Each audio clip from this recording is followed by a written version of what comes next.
Welcome NCVA faculty and staff. Today we're going to go over the FERPA requirements here at NCVA, what it is, what you can and cannot do.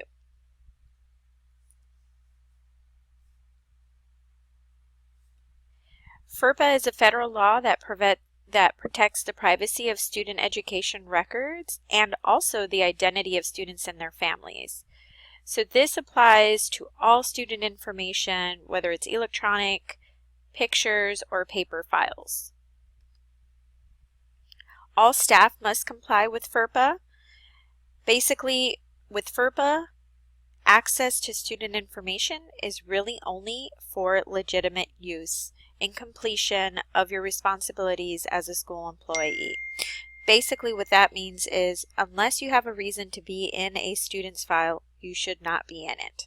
Generally, schools must have written permission from the parent in order to release any information from a student's education record. And FERPA prohibits the transmission of information which could make or would make the identity of the student or parent easily recognizable. And we'll go over some examples in just a moment. You're going to want to make sure that you take FERPA precautions when transmitting student information via email, when you're making entries in Total View, preparing or transmitting spreadsheets with student data. We do that all the time at NCVA. Storing student information on disks, leaving voicemails for families, accessing student information in the system, or posting student work or pictures online. And before you disclose any student information, you'll often have other schools contact us for more information on student records, and we need to make sure that we always have student parent permission on hand in order to disclose that information. Some limitations: staff cannot release personally identifiable information to any outside agency or person without prior written consent of the parent or guardian. If you ever get a request from anyone via phone, via email, and you have any doubt as to whether we have the ability to release that information, please contact your academic administrator or the operations manager to get some guidance on that. Staff cannot disclose information about families or students to other families or students. Sometimes our families will ask us, can you give me so-and-so's number from Class Connects? They get along really well with my child.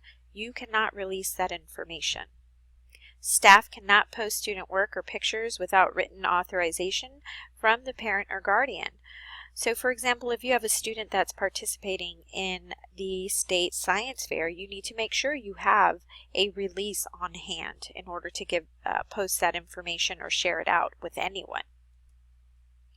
Email communication, when coming from or to non-K-12 email address, you want to make sure that you use the student and parent first initial and last names only.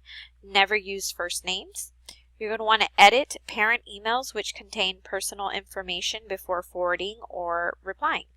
So for example, if a learning coach or a parent puts both their first and last name in the body of the email, before you forward that out to anyone else, your AA or to the office or another teacher, you're going to want to make sure that you edit that information so that the parent's information is not identifiable. And again, you never want to email photographs of students. K-12 to K-12 email. However, if you have an @k12.com email address, the email is encrypted, so it's protected.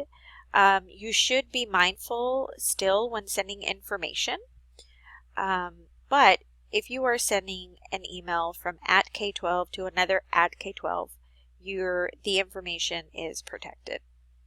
If you're sending information from a K-12 to a non-K-12 email address, you must adhere to the revisions necessary to comply with FERPA. So again, if a parent has their first and last name either in their own email address or in the body of the email and also gives the student's first name, you want to make sure that you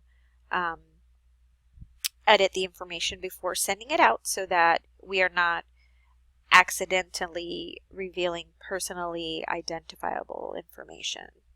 Same thing with phone and voicemail messages. You want to make sure that you leave a generic message, including the parent last name and a callback number. For example, this message is for Mr. or Mrs. Doe. I'm calling from NCVA. Please return my call as soon as possible. Do not leave the student name or a specific reason for the call. Do not say I'm calling because Johnny is failing 3 of his courses. You want to just leave a very generic message. Systems access policy. You may not share your username and password with coworkers and families. You may not disclose information to a third party. When in doubt, ask administration for guidance. You may not access student records unless you have a legitimate reason to do so, and you may not browse student records. Don't just pull up student information to look through it. That is a violation of FERPA. Consequences for noncompliance: administrative counseling, retraining, verbal and/or written warnings, corrective action plan, suspension, and dismissal. If you have any questions, please contact me at sviegas@k12.com. I'm happy to answer any questions that you have. Thank you for your time and attention.